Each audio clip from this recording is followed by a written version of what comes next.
Storm is one of the more iconic X-Men, so it's unsurprising to see her present in Marvel Rivals. She is an Omega-level mutant, which, well, it's a power scaling term from comics, so it's functionally meaningless, but what it means as a shorthand is that she is crazy strong. I think at one point there's a story where she helps to terraform a small planet with her powers. She's on that particular level. For this reason, along with the fact that her ability is to control the weather, Storm is somewhat frequently considered by others to be functionally a goddess, which is also an epithet that she gets in Marvel Rivals, Goddess of the Storm. Her designs seem to be pushing in that direction too, incorporating the big dramatic cape attached to her forearms that she's often known for.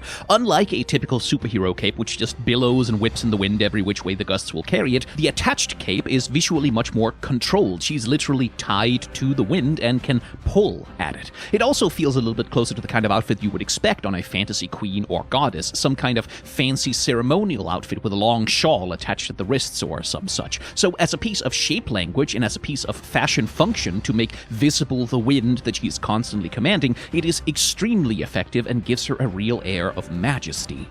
An air which I think is then somewhat undercut by the outfit itself. She wears a fairly mono-colored black and gray spandex vacuum-sealed to her body with the usual superhero boob cups. It's body paint functionally, which annoys me because, I don't think it would be less sexy if the clothes actually looked like clothes on her that have volume, but whatever. No, the bigger problem here, I think, is the lack of contrast. Storm's dark skin with a dark suit creates an almost total lack of drama in her costume. Theoretically, her hair, the white X on her chest, the gold detailing on her shoulders, and the golden lightning bolt designs around her thighs should be able to shine brightly against that dark base, but they just don't. It's a really quiet outfit visually, and it feels odd. If the suit had been inky pitch black with shiny leather and lots of reflections and highlights, then there would be some drama to it, but it's all mostly just shades of matte dull gray. If the gold had been brighter and more shiny, it would show up more, but it too is mostly fairly brassy and restrained. So on the one hand, Storm is a goddess riding in on hurricanes and lightning bolts, but on the other hand,